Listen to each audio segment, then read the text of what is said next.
welcome to the Rawls College of Business Center for Sales and Customer Relationship Excellence webinar, Women in Sales Leadership, Transformers and Trailblazers, featuring Carr, founder and CEO of ATX Promos.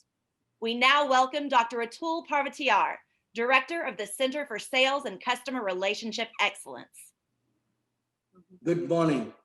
Thank you very much for joining this morning. And the God's voice you just heard was none other than my esteemed colleague and one of the key persons instrumental in this webinar, that is Julie Das.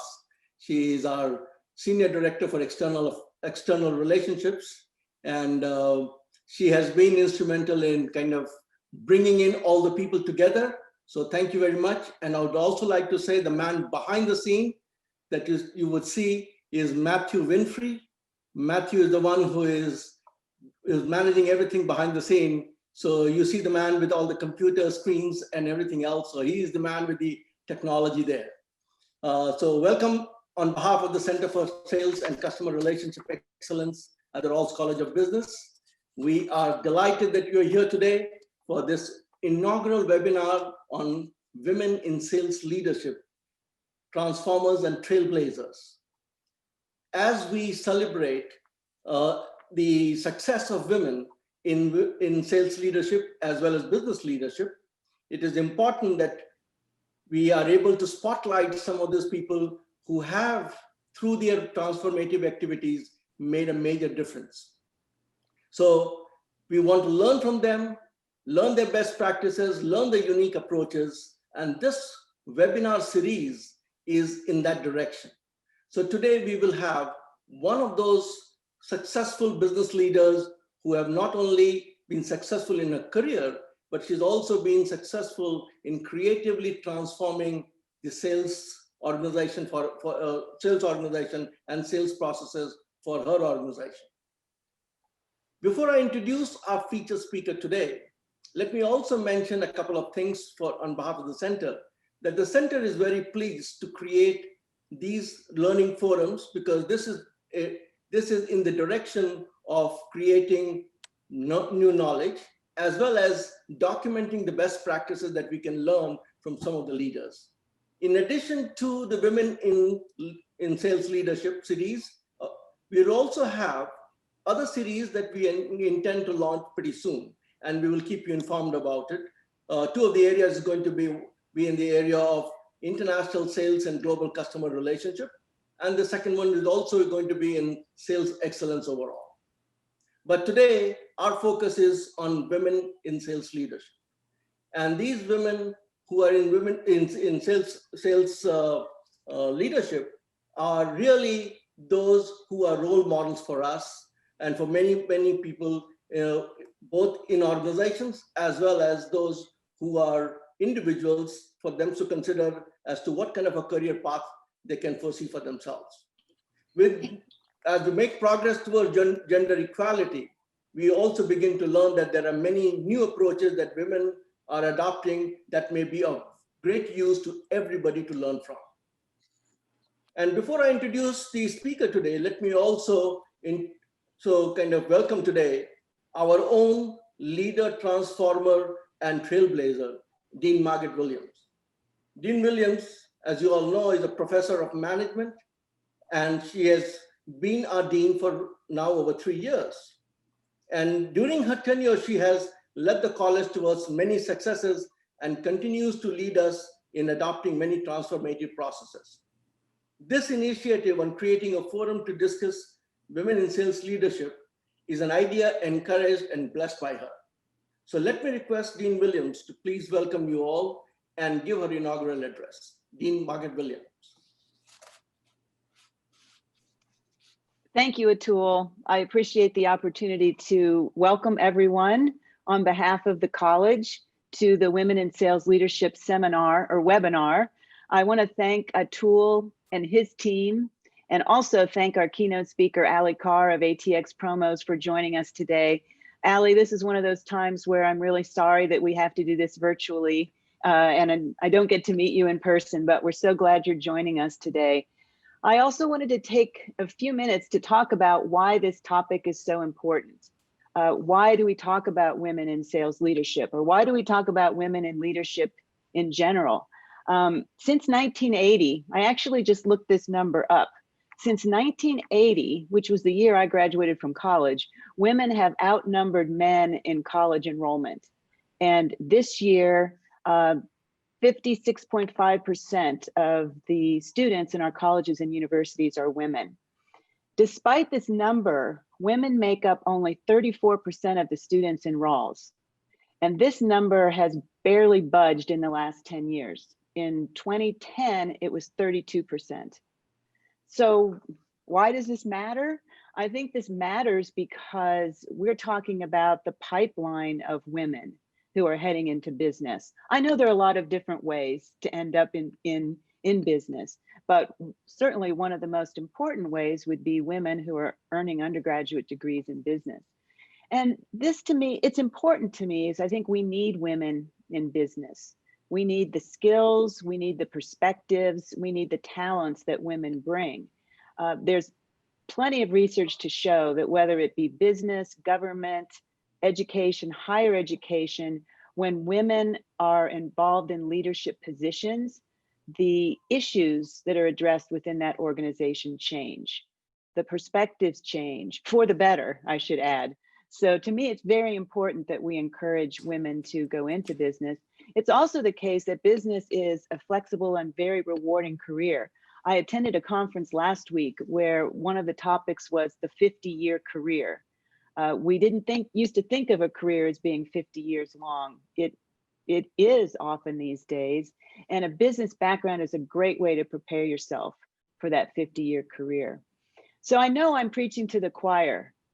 That's an old-fashioned term, but it means today probably most of our participants are women who are business majors. So I want to encourage you to stick with it, and also to encourage your friends, your female friends, your relatives, your family members, your little sisters, your cousins, your nieces, to consider studying business, because I think business will be better off the more women we can bring into the field.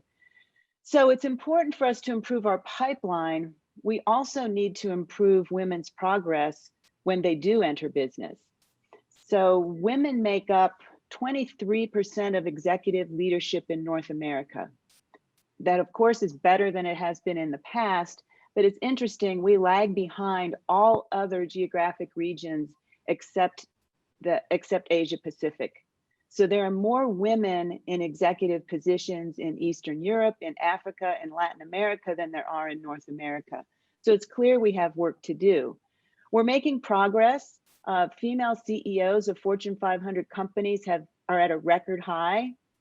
If you want to just take a moment to guess, it's 37 out of 500, which is 7%.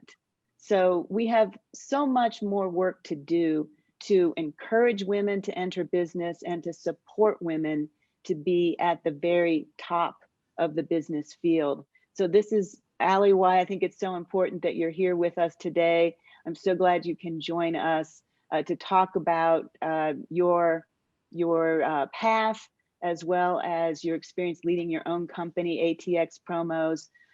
And Allie, you really demonstrate to all of us that a woman's place is at the top. So we're so glad to have you here today. So Atul, thank you so much for giving me a few minutes to welcome folks.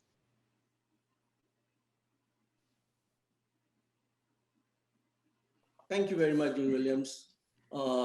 You have really laid out the scenario, and I would like to add to that to say that in addition to the skills, perspectives, and talents and issues that women bring in, there are a lot of things that we can learn from. Am I audible? Just quick check. We can learn from women who have been those who have nurtured customer relationships quite well. They've also brought in a perspective of creativity in the sales process. So as women succeed in leadership, it's not only a matter to celebrate the women's success, but it's also for men to learn new approaches, new ways of doing things that probably we have not been as used to doing it.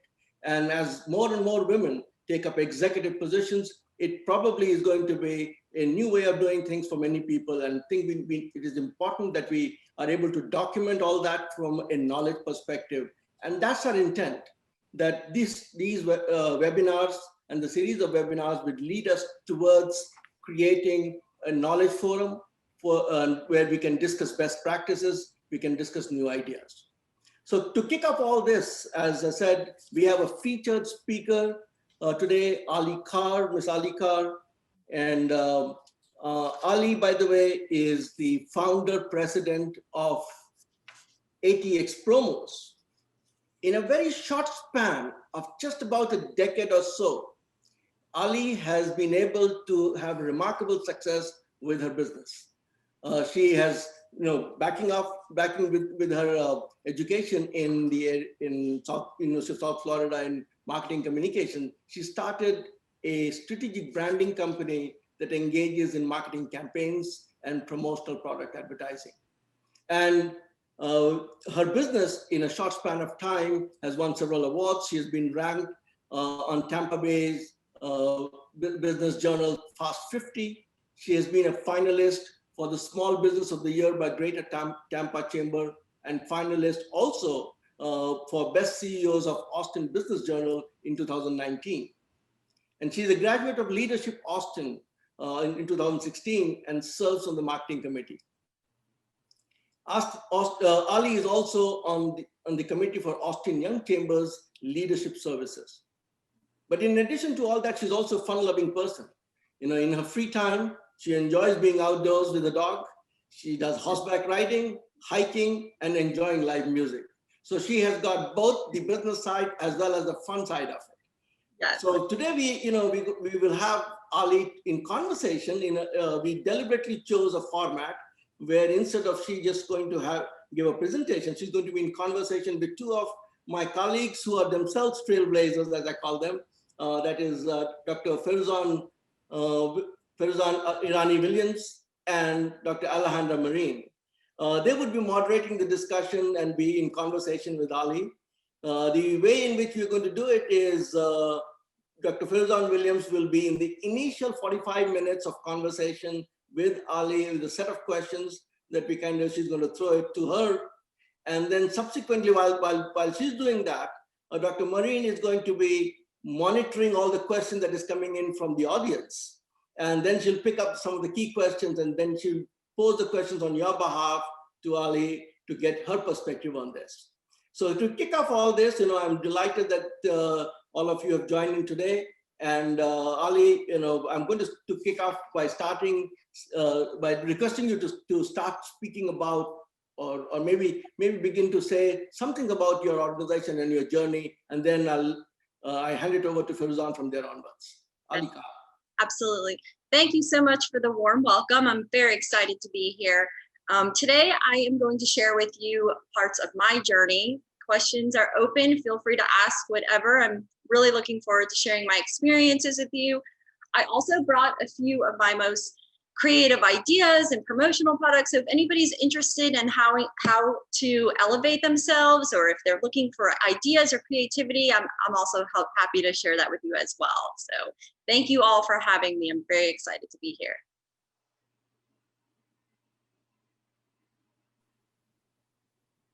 Oh, and also I did put together a little slide. So if you do want to show, I know we do have a slide. So here are some of the things that we've done. Actually, if you look on the bottom middle photo, CEO, you have a chapter at your school for the Collegiate Entrepreneur Organization. And we happen to be one of the main providers of, we are the sole provider for the merchandise. But this is a photo of just some of the promotional products that we have, some of the ideas or different things that we provide. And then the team also asked me to supply a timeline with some milestones. So if we flip to the next slide, these are some of the key moments, and I'll really share that gap between, I have a sister company, Alley Specialties, that I started in Tampa, Florida. And then in 2017, I opened up ATX Promos. So we have two brands that that I own and that I run. But I'll share some of the timelines, our milestones, a little bit of gaps, and I'm really looking forward to it. So I'll open it up for questions at this time. Thank you, Allie. And congratulations on achieving so much in so short a time. You know, there's a lot of research and information out there that focuses on the barriers to women's ascent into leadership, you know, especially in fields like sales.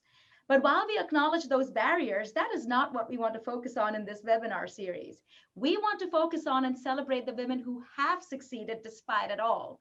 And from you, we want to learn how you did it. You who have been a transformer and trailblazer in your rise to leadership. So first and foremost, you have been an award-winning entrepreneur for the last 14 years. To what extent is sales a part of your entrepreneur role? So everybody at ATX Promos and Ally Specialties has a defined role. Our account managers are simply managing the accounts. The bookkeeper is focusing on the bookkeeping. As far as sales and marketing go, I am the sales and marketing of the company. So I am out pre-COVID. I was out scheduling meetings with clients. I'm going over ideas, creativity. I'm business development. I'm the one who's in the community. I'll share more about how I've gotten more and more entrenched in the community, both in Tampa Bay as well as Austin and the Texas market as well. So as far as sales and marketing go, that's me. I am doing the sales and marketing for the. So you do it all. Yeah. When you have a really, really great team, it helps. Everybody is a master of their own, their own job and their own position. So it really does help. And yes, of course, in addition to sales and marketing, I oversee the operations of the entire business. So awesome. So how would you describe your leadership journey so far? So my leadership journey has been ever evolving. I'm always learning and I'm always growing. There have been post-graduation jobs and mentors that I'd like to, share more in depth with that have really helped elevate and position me to be successful. So in these journeys, it's never done alone. It really isn't. I mean, I have had so much support, and it's really helped me to flourish and grow and learn. And every day I'm a forever student. I am always learning and growing. Well, that's fantastic. Would you talk a little bit about those mentors that you've had along the way? Yes, absolutely. So post-graduation, I coordinated corporate golf outings at a PGA tour in the at a PGA resort in the Tampa Bay area. So I really got my experience with community relations, making sure we got surveys at the end of every single golf group. And my main goal was to make sure I got 100% and that everybody left happy. So I learned to, to service accounts and when things were going great, but when there were situations where somebody was not happy, I really learned in that business how to deal with it head on, that you can't just squirm and hide and just hope that they forget. You really have to face those things head on. You have to make it better. And something as simple as an amenity basket sent to their room if they had a light check-in and they were just raving. The attention to detail was there. They really came around. And so that job really gave me the experience that I needed as far as community relations goes. When I had decided to leave that job, I was in a sales job for about a year before I started my own business. And I had a national sales manager. Her name is Daya. She's fantastic. And she came to work with me. She would just travel and work with the sales reps. I really, really got a knack for cold calling and telemarketing under her leadership. I'll never forget, the first week she came and I was going to spend a couple days with her, and we went to a business park. And she said, we're going to learn how to cold call. We're going to walk into businesses and we're going to see who the HR manager is. And we're going to ask, if we could speak to them. And so I went along with it. she did the first one. She went in and she said, I'm Daya. I was wondering if I could speak to the HR manager. And then the next one, she said to me, she said, now it's your turn.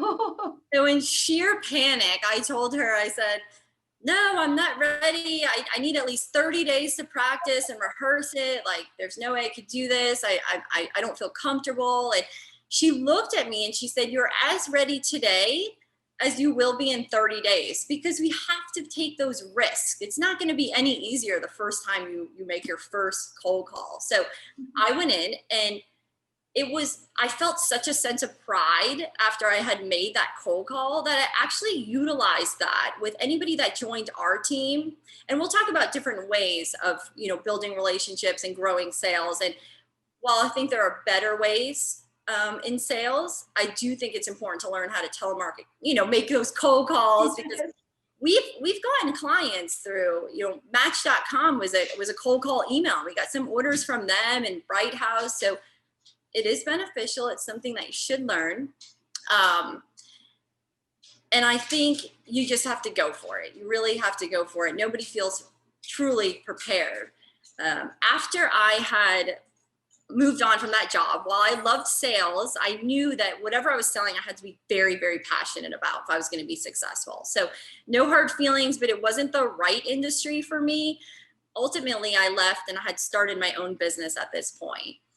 Fairly into maybe a couple months into 6 months into starting my own business, I met a woman at a nail salon, and she was fantastic.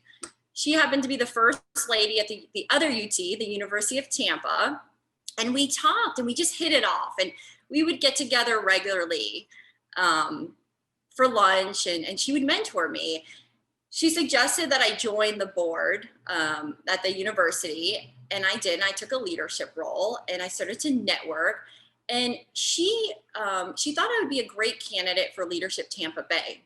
So I will say that by meeting her and that relationship, she really changed the trajectory of my path, because she taught me first of all, by believing in me, second, by recommending me for this great leadership program. She taught me that business is all about passion, forging relationships, community, and just being authentic. So ultimately I was, through mentorship, I was being put on a very, very great path, and I'm very grateful for that. What is most interesting to me in everything you've said here, that the two people that you mentioned that were primary in your leadership journey were both women. Yes. It's funny that you mentioned that too, because it really didn't even dawn on me until, and there have been men as well who have been helpful and supportive, but absolutely when it comes to, molding leaders and seeing something in somebody that,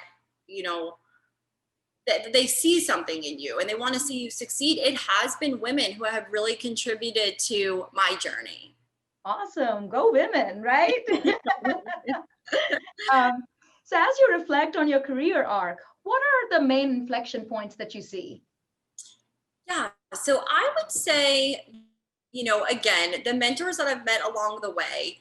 And then a lot of it is just, you cannot be prepared for entrepreneurship. It's ups and downs and ups and downs. And, there are times where we're having a great year and everything's going so well. And then somebody resigns, and then it feels like, oh, this is a low, this is a down point for us. Then somebody else comes on to the team, and they're fantastic and they do a great job. So, things are back up again. And then one of your main clients, the marketing manager, she resigns. And then somebody new comes in, and you're trying to save the account. So every day is different. Every day is, and then COVID, for an example, I mean, that's something that affected everybody, that, entrepreneurs, you never know what's going to come your way. You have to be fully prepared, but you learn as you go. And no matter what challenge, approaches, you get stronger and you get wiser as you go through it. And you mentioned COVID, and I know that is front and foremost in everybody's mind today, and the changes that it has wrought in almost every aspect of our lives. How did you manage and cope with the COVID situation? Like, how did you pivot? Oh, that's a great question. So, COVID, when South by Southwest was just around the corner, when it was announced that it was canceled. So I was blown away. I really didn't see that. I didn't know where I don't think anybody really could predict what this was going to be. But I would say I was very discouraged at first. I thought, we are an industry that thrives off of events, trade shows, new hires. So where does this leave us at this time? So I'll say, like, to be completely honest with you, for about a week or two, I was just like really feeling like kind of like this lull, and we're just gonna have to wait this out. And that really didn't last very long before I woke up and I thought to myself, this is not the time to go dark on our clients. So while I can't fly to New York, which is one of our main territories, Florida, I can't even travel all around Texas like I typically do. We have this pool of clients and they're amazing and they've supported us for years. So for me, I said, we're going to shift our focus on new sales and, business development or sales and marketing. We're going to show up for our clients. We're going to show them that this is not the time to go dark on our clients, not the time for them to go dark on their clients. So I actually was visiting my parents because I drive to Florida in the beginning of the year. So they were stuck with me for a while. I was upstairs. I know, we'll save that story. But I was upstairs in the office. I wrote over 400 handwritten note cards. I sent everybody hand sanitizer. We made gift bags that said kindness matters. We did vitamin C and we had hand sanitizers. And not only did we send them to our clients to let them know we're thinking about you, we're here. We also gave them out just to random, if we were in the, had to run to the grocery store, we'd give out a bag just to step up to the plate and not stand back. So that was the first thing. And then very thoughtful, very thoughtful.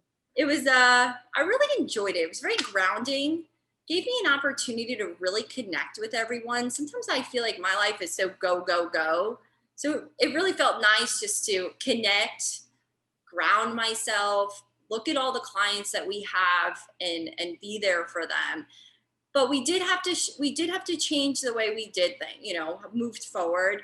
And rather than, since we were not in front of all of our clients, we did decide we were going to, handwritten note cards, send a little something, communicate with them. And it proven to be very valuable. In fact, I'm in Leadership Women, class of 2020. And although we're not able to meet right now, we are very much connected. They're doing a fantastic job of keeping us connected. And when y'all had reached out to them and asked, does somebody stand out as a trailblazer? They had connected y'all to me. So you can never underestimate those little things that you're doing. They do go a long way. And I'm so glad they recommended you. Oh, well, thank you so much. I know it's been wonderful to meet all of y'all and, even just through our calls on Zoom. So I'm really honored too. Thank you. Absolutely. So in your view, and this is one of the transformations as you described, based on the situation out there. Have there been other transformations that you've brought during your career? Did these transformations coincide with some of the inflection points as you think about them? Yes, absolutely. So one of the main things you'll see in my timeline was that I had started my business, my first baby, and I still operate under Ali Specialties in my market there in Florida. I could not be where I am today without the support of my community and the roots that I've gained, from where I grew up. I made a decision, 5 years in, to make a big move, a big change in my life. And I moved to Austin. And, I had always felt like I just needed to learn more about myself. I needed to grow. I needed to, really step away from every level of comfort that I had and just really, truly dig deep and find out who I am. So I really set out on this journey more so as like a personal change. And that is the one thing, I mean, that has been a pivotal moment in my life. I mean, it's been, yes, it's been very impactful for me to do that. I learned a lot about myself moving to a city where I did not know anyone, and what do I like and who am I, and how do I do this in a brand new place where I don't know anybody, and just starting over was so humbling. So ATX Promos was born, and I can't, both of them are just so life defining for me.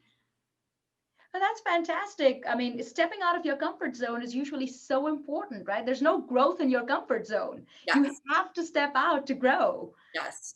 That's fantastic. And as you blaze this trail, we consider you a trailblazer. How did you get people to rally behind you? That's funny. It's funny. As a leader, I don't think I ever set out to think, how do I get people to follow me? I truly feel that like attracts like.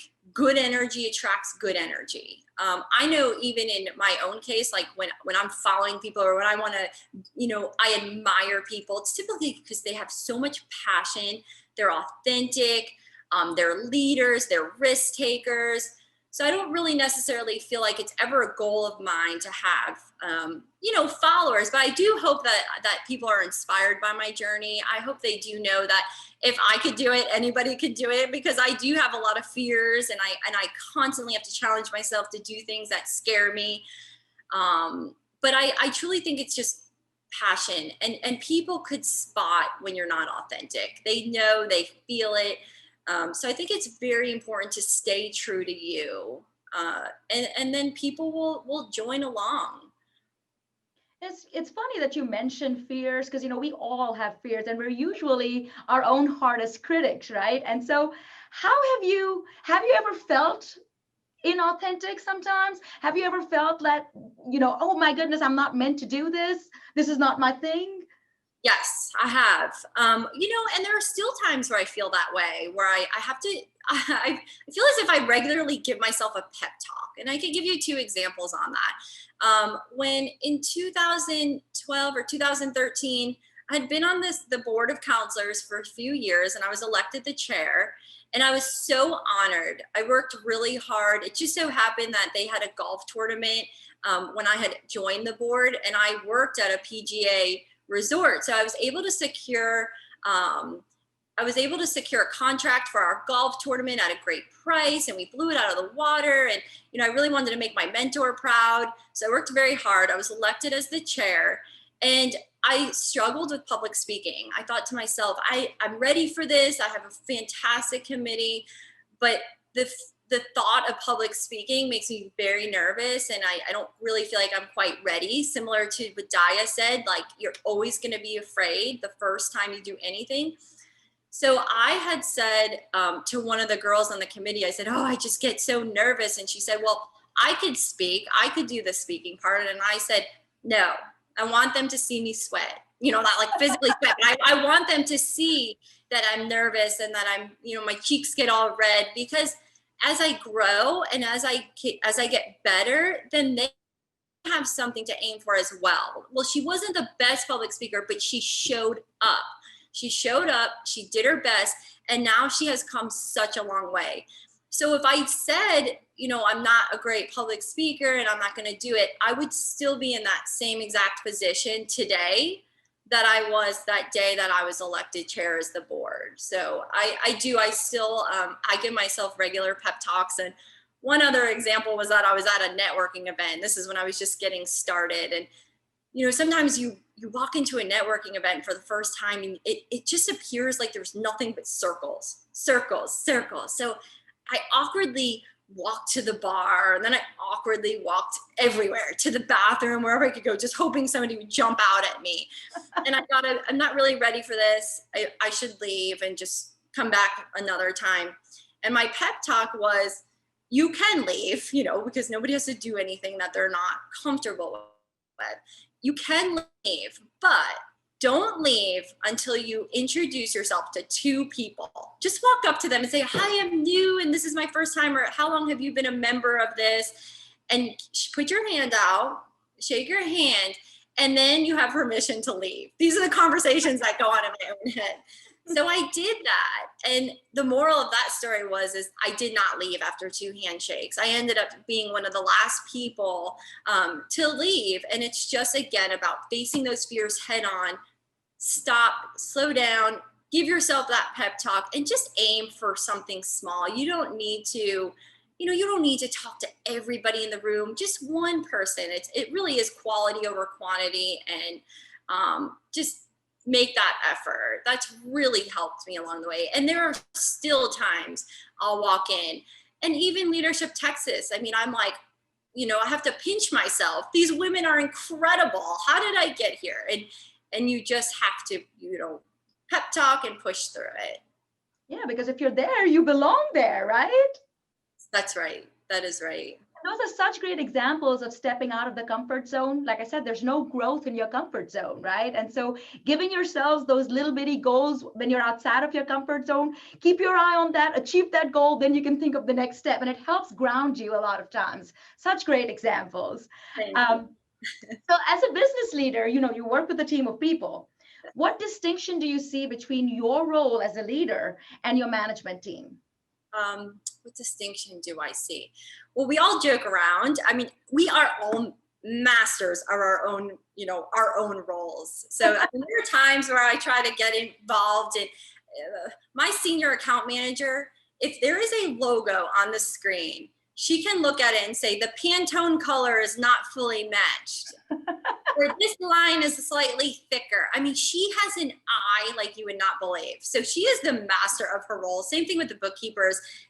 Which actually I'd like to share for future aspiring entrepreneurs about my bookkeepers, because I think it could be helpful information for them. My strength is the sales and marketing. I love meeting with the clients. I love finding out what events they have, what trade shows, what products they need, and also just how to utilize them for the best return on investment, the most impressions. So, there are times where if I'm getting too involved in the account managing, I'm like, and I make a mistake here or there, I'm like, oh my gosh, I would fire myself as an account manager. So I'm just going to step aside and do what I'm good at, let them do what they're good at. And that seems to work the best. There's a little bit of, the really good account managers, they're getting referrals and they are bringing in clients as well. So we will have a little bit of crossover, but I'd say we focus on what we're truly good at, and that's the most beneficial for the business. And that's cool, because you need to recognize what your own strengths are, right? A lot of us don't take that minute to think about, well, what are my strengths? What are the areas I want to improve, right? And the areas of improvement are where you step out of your comfort zone and you grow those areas. But because you also recognize your strengths, you know where you can succeed. Yes, absolutely. Absolutely. And you hear stories about that where maybe a child is not excelling in school, but you put them in a sport or something, and they're excelling. So it's just so much about finding what your strengths are and focusing on that. Yes, and I think even more important, the ability to recognize other people's strengths, because if you can find people with complementary strengths to yourself, that then makes an awesome team. Yes, it does. It really does. I agree. So how do you transition and inspire your managers to become leaders? Yes, that's a great question. So I had an account manager. She was with me forever, 8 years, and she was fantastic. When I hired her, she interviewed with 12 other people. And she was just authentic and she was passionate. And I just knew. I was like, this is it. She's on our team. She was a fantastic account manager. And trying to mentor in a way that I have been mentored, I said, I really think you should think about one of the leadership programs. And she said, oh, I'm not a salesperson. And I thought to myself, if you're passionate, if you're authentic, if you're kind, if you're likable, that's to me a salesperson. That's somebody I want to buy from. That's somebody I want to work with. I don't want anybody that's very pushy and you need to buy from us, and that's not my style. For sure that was not hers. I encouraged her, and I wrote the letter of recommendation and encouraged her to join this leadership program because I wanted to see her evolve, and I wanted to see her to recognize strengths in her that she did not know were there. So I did, and I think it was very successful. She ended up joining the board, getting on the committee, one of the committees, and I hopefully that is just the beginning of many new opportunities for her as well. So fantastic. Yeah. And then, you've been a first line salesperson before, and many companies, they tend to focus their training on how to create the best salesperson. But the skill set that you need to sell might be slightly different from the skill set that you need to actually manage a team and to work with a team. And so, how do you get your successful frontline salespeople to become managers, to take that next step up? Yeah, that's a great question. I agree with you that a lot of times entrepreneurs or CEOs of companies are not very good managers. So that is definitely an area, or it's not one of their main strengths, right? I think it's about first and foremost finding the right people. If you have the right people on your team, it's going to make leading a lot easier. If you have self-motivators, people who work hard, enthusiastic, and my favorite thing when I hire, attitude. It's just everything. Anybody could be taught to do anything, but attitude is everything, in my opinion. So that is, I'm trying to think, one thing that's really been pivotal for me is that I read Brene Brown's book, Dare to Lead. And it became apparent that one of the things that were hindering me from being a great manager was that I was leading out of fear versus leading out of love. And it's funny, I never really quite understood that until I read her book, and it was like fireworks went off. If you're leading a team in fear, it's like bricks on your feet as you jump into the lake. It's just bringing you down, down, down, down. So if you could shift your mindset, and this takes time, it really does. It takes time, it's effort, practice every day. When you lead in love, I think you go a lot further. I think it brings more positive energy to the room. And I think everybody's more successful that way. And it seems like reading that book was one of your big inflection points, right? It changed your mindset. It was, yeah. There have been a few books that have really changed my, that have helped contribute to my growth and leadership. So I do like to read pretty often. Oh, cool. Before we go on to our next question, I also want to remind the audience that you do also have the ability to ask questions. If you go to the Q&A link at the bottom of your screen, you can ask questions that we will then put to Ali also. So I just wanted to take a second to remind everybody of that. Yes. Ali, you are a woman leader, and you've obviously worked with many other women leaders, right? What do you see as unique about women's leadership style as compared with men? What do I think about women's leadership? I don't like to put compartments or labels. It's interesting. I know men who are very strong and strict and leaders, but I also know women who lead like that as well. They're very, everybody gets a little nervous when they enter the room, and then I feel as if, both men and women could also be compassionate, or maybe everybody has their own leadership styles. So I think it depends on the individual, personally, in my opinion. And I know if I thought a little bit more on the question, I might find other ways, but I think that men are more likely to seize every opportunity that they have and ask and ask and ask and be like a little bit more forceful for like the things that they want. So I would tell students, anybody that I was mentoring, like, you have to ask. First and foremost, you have to ask. You miss 100% of the shots that you don't take. That's a quote, and I don't know who said that. I always say, if you don't ask, the answer is no. So right, exactly. So and you have to seize every opportunity. You have to try. You have to take risk. But I see women as doing a lot of that too. So I really think it depends on the individual. So if you were asked to describe your leadership style, how would you describe it? Oh, my leadership style. I I love what I do.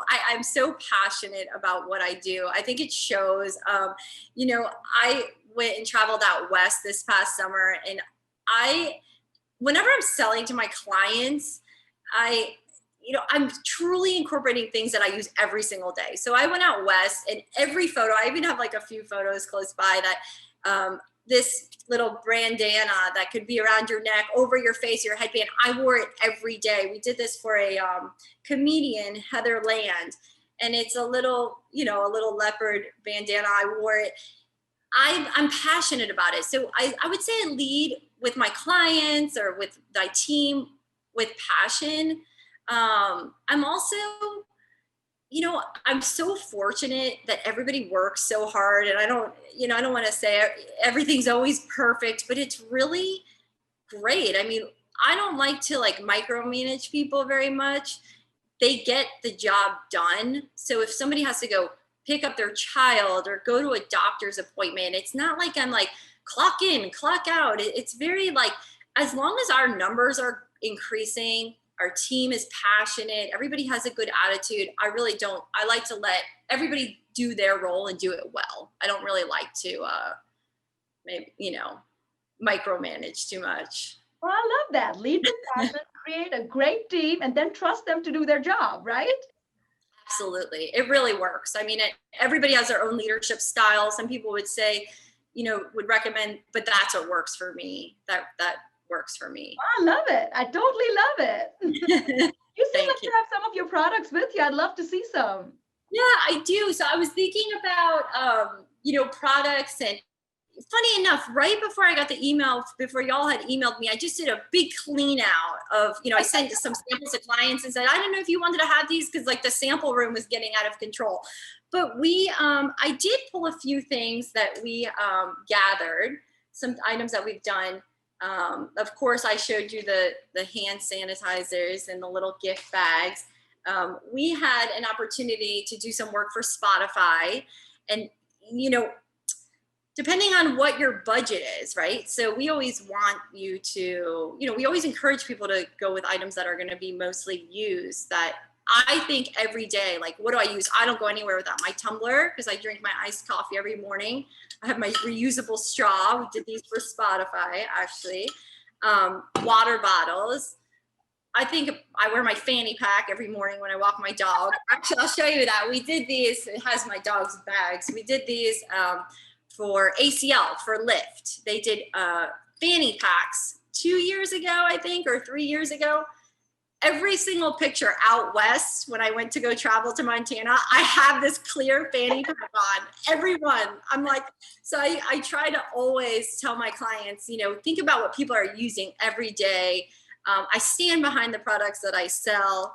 I really like to encourage people. But with that being said, we work with all different budgets. So I like to be put up, have a challenge in front of me. And we were working with, here's an example. Texas Casa, they were doing a holiday card where they wanted to just say happy holidays and have everybody's signature. But how do you drive the message home about children, how every child, and under a $3 budget, right? Because we don't, they're planning on doing a postcard. How do you drive home the message that every child deserves a roof over their that every child deserves education, an opportunity to succeed? How do we just drive the message home a little further? So for them, we did a little hot cocoa on the other side of the postcard, and it says, every child deserves a warm cup of cocoa. Oh, and it's just, awesome. Yeah, it was, I really loved it. It was, we had to be very mindful of the budget, but how often do we sip on a drink or water? We have our, comfortable bed to sleep on, where when you open up that hot cocoa and you drink it, you have a deeper message there. Every child deserves this. And that really needs to be reminded. We need to drive the message home. And, we have to do it. Sometimes, we have clients who have unlimited budgets. Sometimes we have to drive a message home just for a couple dollars. And no matter what, we're always up for the challenge.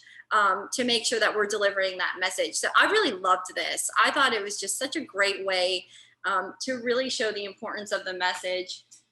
Another one was when we were working, we are not the main provider for Spotify, but we do help them with some of their products. And they were having an event and they wanted their QR code to be on the product so that the attendees could scan the QR code and download the playlist, which I think was so clever. Cause I'm like, how many times do you go to a party or you go somewhere to an event, and you're like, I love this playlist. Like, I love the music. And I wish I want to like write down, I do that often in Austin when I go listen to music. I'm like, oh, I need to add this song to my playlist.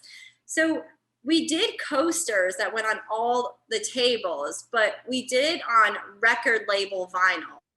Oh, cool. So kind of play off music theme, which was really a great hit. They also did Yetis. We produced Yeti, logoed Yetis for them as well, and branded straws. But really, the whole event was a hit. We felt really, honored to be able to work on the order for them. And as a team, we really like to spark our creativity and, step up to the challenge or whatever our clients are trying to, accomplish. That is so, so what I'm getting from all of this is that creativity is basically the core of your business, right? Because doesn't matter what the budget is, a business should be able to get their message across. And you're obviously able to do that. I think my favorite one is the Casa, the hot chocolate. That really touched me. That was so fantastic. Yeah, they did a fantastic job. They're so wonderful to work with. It's such a good organization. If we could do anything to help them drive messages, then we're up for that challenge for any of our clients. There's, we got, so. Awesome. So, a lot of times, what I've heard a lot of women say is that sales is not, no, that's not for women. Sales is not for women, right? And so there's this hesitancy a lot of times that I see in women entering the sales field. So I wanted to ask your take on it. Why is sales a great career for women?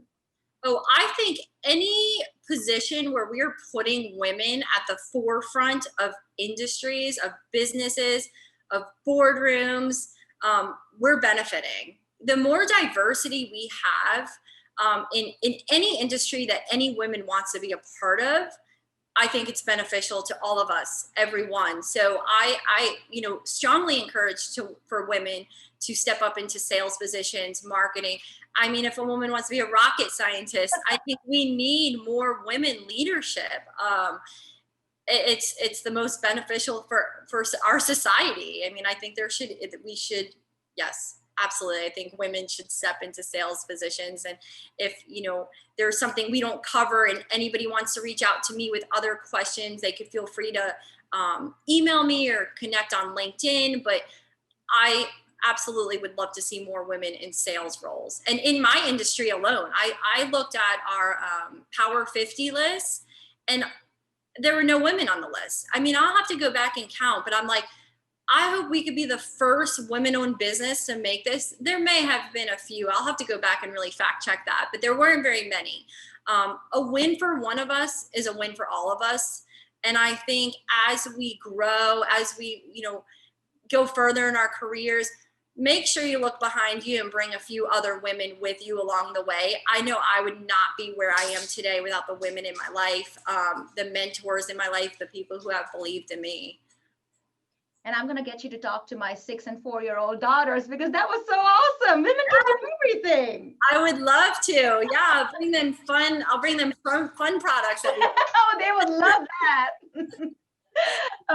And so finally, you've kind of touched on this a little bit along the way, but if you had to sum up, what advice would you give other women as they embark on their own unique leadership journey? Okay, so I have a few things, maybe like one or two things I would say. First and foremost, start.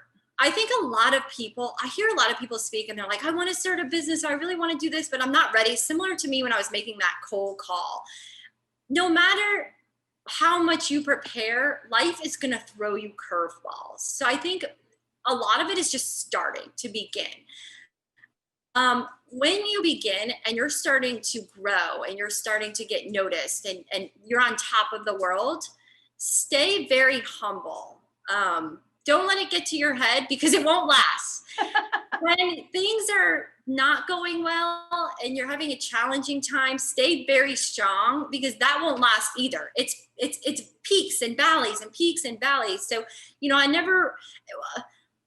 I'm very honored to receive awards, but what I care more about is the authentic relationships that I've forged within communities and that I formed with clients. So while I do feel like awards are important, they're resume builders, they get you noticed, be authentic, and really just stay true to yourself, take risks. And actually, I have one more thing. You have to do what's right for you. You cannot live anybody else's life. I mean, I last year, a few years ago, I went to Alcatraz. I went to a friend's wedding in San Francisco, and a few friends, we went to Alcatraz, and we took a tour.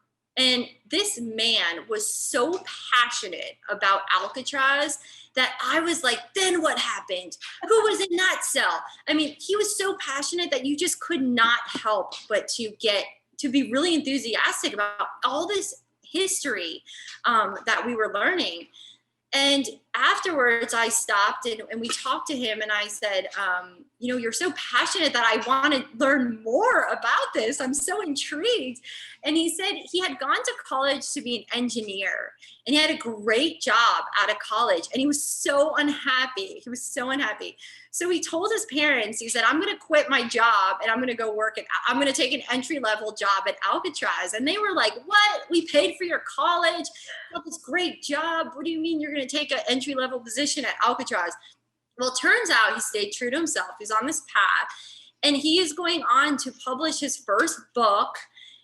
He has a documentary that he was in the process of making, and most of all, he was happy. So, you know, as I think about these stories and the pressures that we feel, you got to do what's best for you and what makes you happy, what you're passionate about. Yes, that's very, very important. Now I'm definitely getting you to speak to my daughters. I'm trying to tell them. I'd love to. My 6-year-old nods, but the 4-year-old looks at me like, I'm not sure what you're talking about. I'm going to go play now. How old are they? They're 6 and 4, yes. 4. Okay, yes. Oh, that's so sweet. Yes, I'd love to talk with them.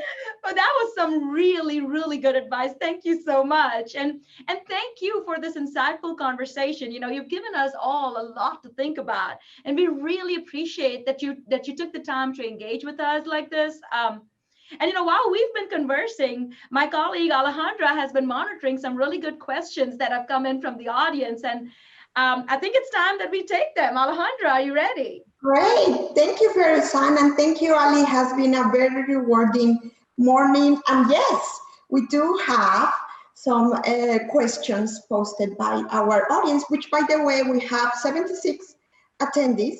Wow, that's wonderful. Great. Yes, thank you so much for being with us. So I think a good question could be Tara's question. Tara Whitehead, she wants to know 3 qualities you believe make a great sales leader. 3 qualities that make a great sales leader. First and foremost, I think passion. If you're not passionate about what you're selling, it's going to be very, very hard to close the deal. I know that from experience. You know, you have to find your passion, what you could, you know, really stand behind. The second thing I would say would be authenticity. I think we have a lot of, you know, networkers that just run around and throw cards and they want to, you know, they have a one-track mind, but when you're truly authentic, people can see that. So I think stay very true to yourself. Even in my business, I tend to really get along with people, but I've encountered a few clients here or there where I didn't really feel like it was a great fit, that, you know, we may have just been too different or whatever the situation is. So I think, but I don't try to change or, like, you know, who I am so that they like me more. I just accept that for what that is and stay very authentic and true to myself. Mm-hmm. The third thing to be a success, you have to have drive. Especially in entrepreneurship. My dog's jumping on my couch. Especially if you're going to be an entrepreneur, you have to be a self-motivator. Nobody's going to tell you, hey, you have to go on this appointment, you have to go on this appointment. So you really have to have that ambition to want to succeed and do well. And I know you said 3, but also, you have to focus on resilience. You know, don't get discouraged. I could go on and on about stories where I've really made a lot of mistakes or things that, you know, I wish I would have done differently. But you know what? You just learn and you grow. You learn and you grow, but don't quit no matter what. Just hang in there. Awesome, great. So I think there is some curiosity about how you manage your balance, or how do you now have a work, but at the same time life. What are habits that you do? What do you manage? How do you manage those two? My work life and personal life balance. Yes. Okay. So that ultimately really led me to my journey when I moved to Texas. When I was in the Tampa Bay area, I felt like, I don't know if I felt like I had something to prove. You know, I was working just so hard. And if your personal life and your work life are not in balance, it's going to have effect on your work. So if you see in my biography that I included how much I love the outdoors, my dog, horseback riding, I take horseback riding lessons, jumping, hunter jumper lessons 2 to 3 times a week. That is equally as important to me as my work.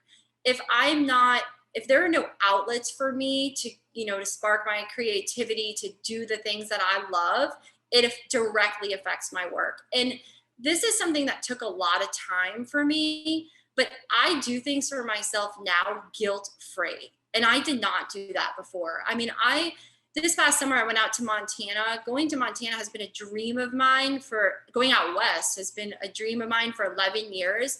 And I took my work on the road, but I gave myself that permission to go guilt-free.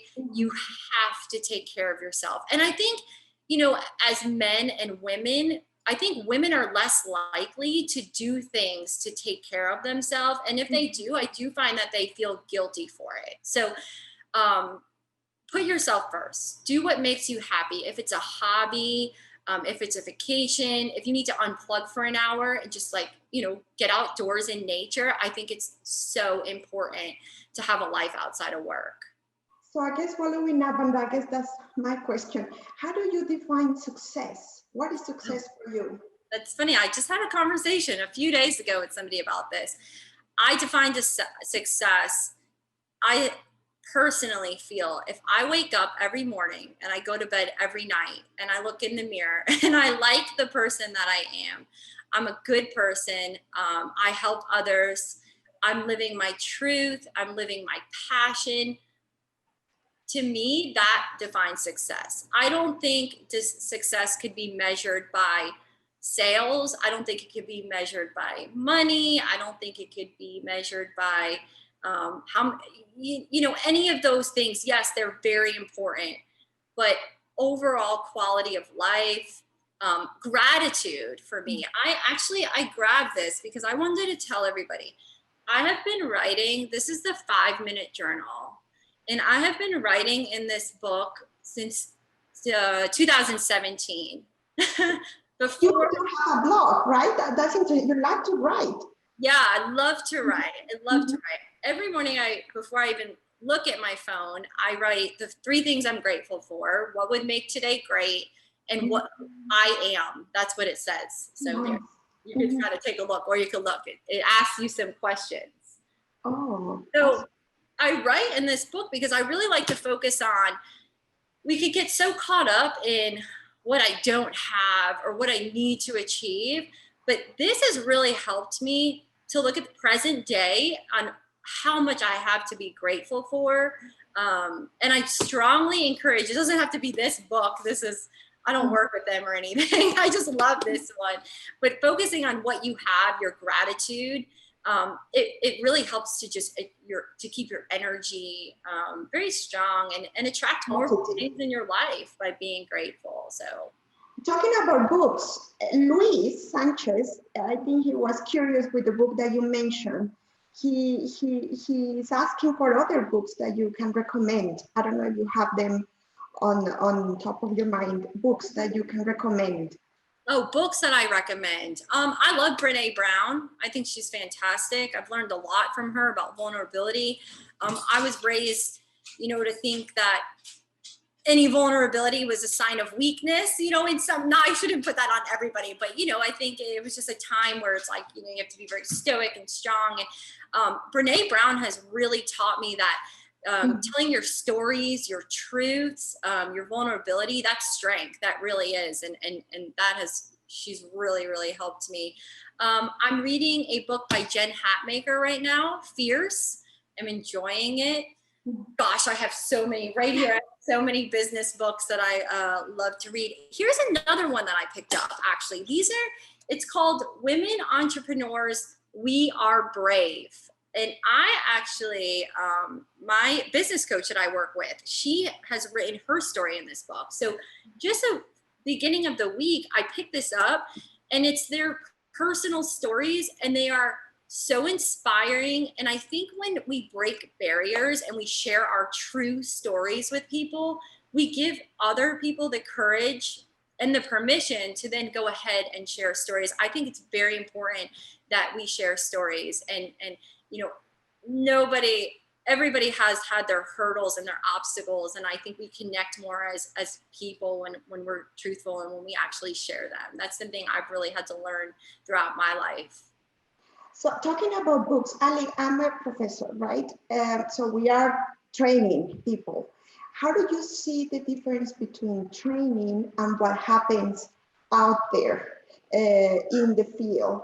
You study, right, marketing, and you had a training in marketing, but so how do you see that? Is that any disconnection, or hopefully not, but how do you see that training in the classroom and then going outside and do it on your own? Yes. Oh gosh, that's such a great question. And I personally feel, okay, so education is very important. It's very important. And I think it gives us, internally what we need to then get out in the world. In my opinion, there is no education like life experiences. I call it the school of the hard knocks. Like, you get out into the world, and without my education, or without, everybody's education, it's very hard to, have the skills to apply. So I think it helps to have that foundation being built. But where you doing action is really, really where you're able to apply and learn and evolve as far as, I'm concerned. Mm-hmm.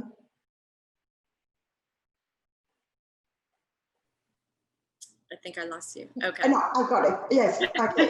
Action. Oh, my internet's unstable. Okay. We got it, right?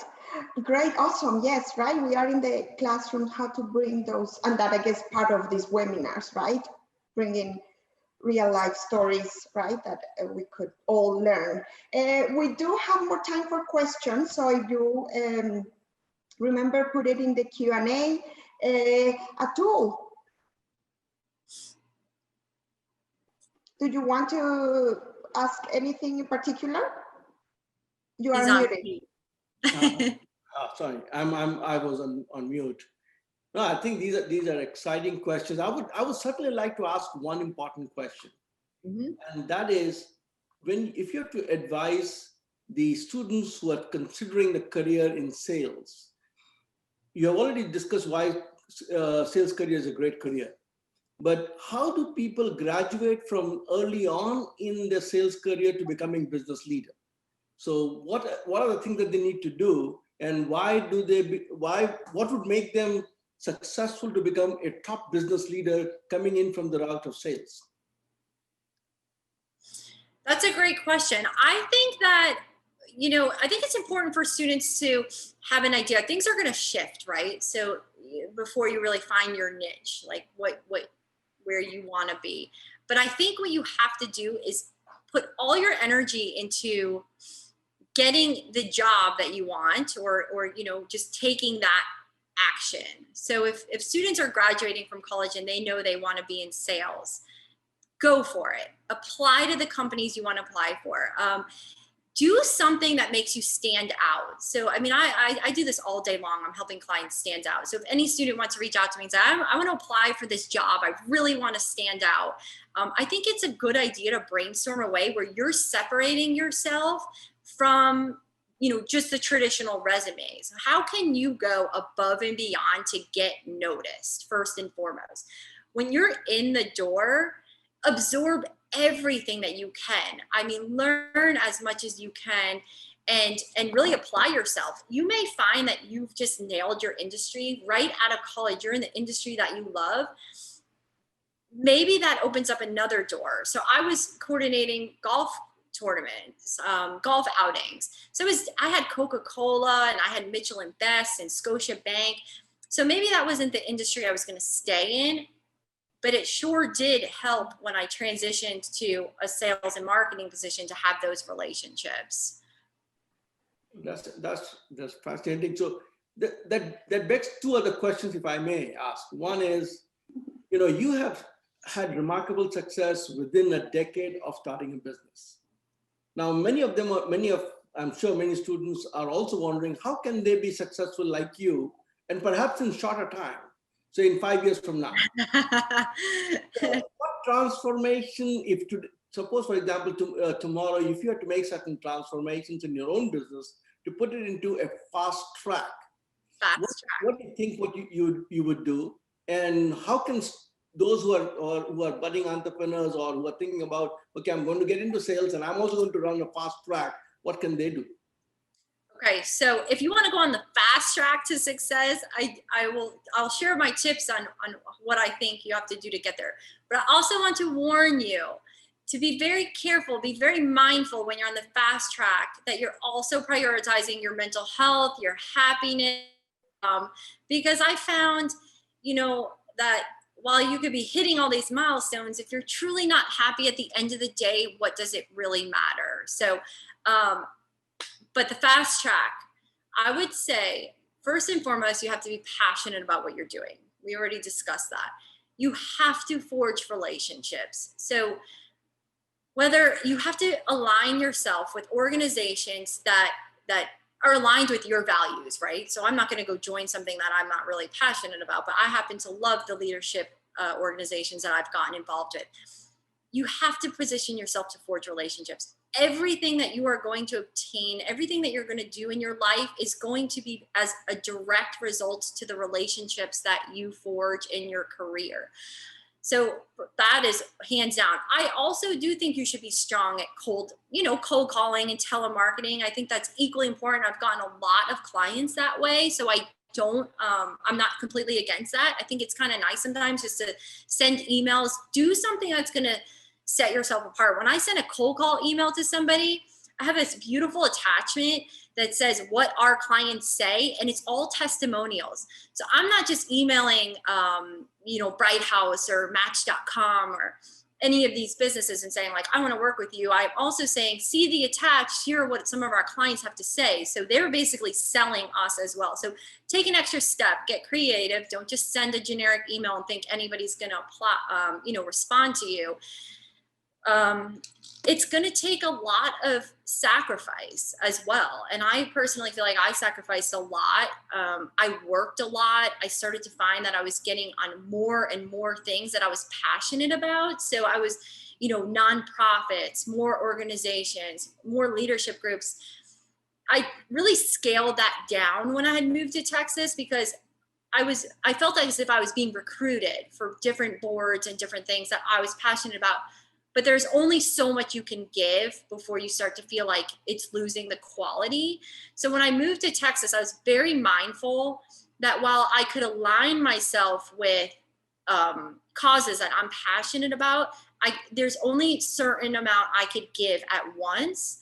So I only join certain things at a time. I am on the Austin Young Chambers Committee. I'm actually the new chair of the Leadership Services Committee, and we organize a volunteer opportunity once a month. So something like that really gives me an opportunity to highlight a nonprofit,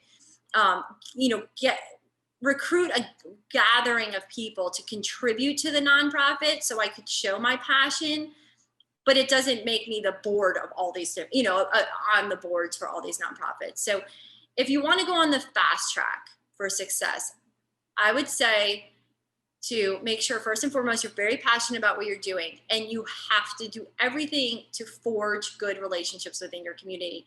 Number 3, always make sure that you're giving back and helping others while you're doing that. I think that's very important as well. That's how I think you accomplish the fast track. Oh, great. Those are very useful points, Ali.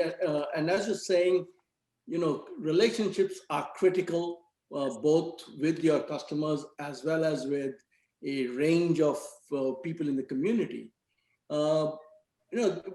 Women are nurturing, and therefore nurturing capabilities are very important. But let me ask you a little slightly different question over here. And that is, increasingly as we see women both as in the leadership as in the sales organization, but there are women also leaders in the buying organization. And as in the buying organization, when women are there, is there a certain way in which, in your observation, women who are buying leaders, they expect from other people, or do you see it is one and the same?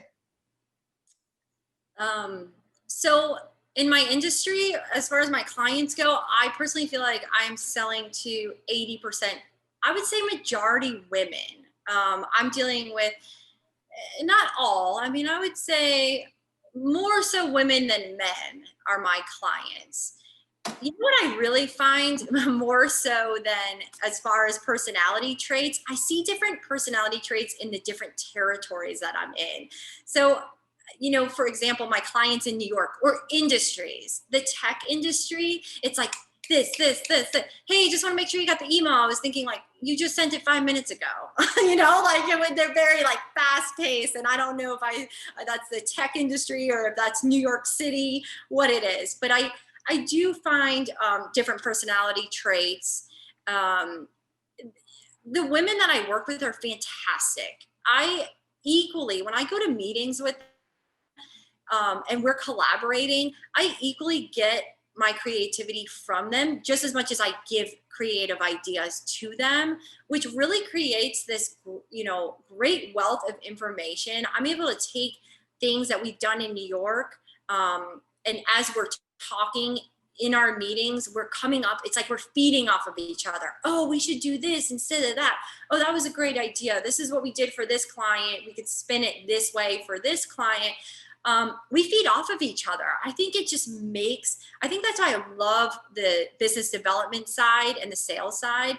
I mean, you just get so creative, and all this wealth of knowledge that's being shared is just such a benefit to all of our clients. Moving to Texas and working with, the city of Visit Austin and, these different South by Southwest and ACL has sparked my creativity. Just by moving territories has sparked my creativity that I'm then able to bring to my clients in Tampa, in New York, in California. So it's very interesting to work with these bright men and women, and how creative and just how much that can grow. I think that's perfect for a question on creativity. We have one question on creativity, and I guess the process between deliberate creativity and intuitive creativity. How does it work for you? Yeah. Deliberate creativity and intuitive creativity. Oh, that's a good question. I would say, how does that work? So when there are times where I go into a meeting and I don't know what's going to be discussed. So, there are times where it's intuitive. I'm just like, and I'm always very honest. I just spoke with a client yesterday and I said, they're like, we were thinking about doing this. And I'm like, I think this item will have it'll drive the message home. And I'll always be very honest. There are times where I've been in a meeting and something was discussed and I thought I don't know. So in a situation like that, where it's not intuitive and it's not just I'm not going to just make anything up. So I'll just ask a lot of questions. At this point, I want to gather more information. What's your goal? Is there a way that we could take this product and say, if you at this event, if you post it and hashtag, then at the end you get to pick up your drinkware. So now we could use further impressions like, oh, we really want that cup. We're going to post on Instagram. So now they're getting all those impressions on social media. If it's not coming to me naturally, I will ask a lot of questions. And then I will tell the client that I will get back to them within 24 hours with my ideas, because I don't want to just throw anything at them. I really want to be very mindful. Sorry, I took that off. I want to be very mindful that, there's quality behind my suggestions. I don't want to just throw it at them. And it goes back to authenticity, right? Yeah. I wear my heart on my sleeve, so I couldn't just like go and like fake it in the meeting. I would really have to say, I have to give this some thought and I'll get back to you. Yes, I agree. That is a part of being authentic. And I think clients really, it goes a long way. I think they could see that. I guess there is one question about lessons. So yeah, so you can reflect on lessons that you have learned. Of course, that our young audience here wants to hear you kind of, reflecting on what you have learned in the past years of your career. What could be those key lessons? I guess connecting a little bit with the advice that you already give, but lessons that you have learned and they could also learn from you. Okay, some lessons that come to mind. First, I think it's very important to recognize what you have and not get too distracted of what else you need. When I find like we're growing and I'm not seeing clients as much or giving them the attention, then I have to strategize to make sure everybody feels the love. And that might be in a campaign. So we're going to send, for Valentine's Day, we sent everybody gummy bears and a little note that said, "You're the heart of our business." Because I want to make sure, first and foremost, I am showing gratitude to the book of clients that we already have. That's the most important thing. Other lessons. I've learned to reinvent myself along the way as well. I like to, there are times where right now I'm on a social media cleanse, so I'm not posting on social media, but there are times where you have to step back and think, what lessons you have that you want to now apply moving forward, and it takes some thought. And I think it's okay sometimes to take a step back and slow down a little bit. Trying to think of some other good lessons.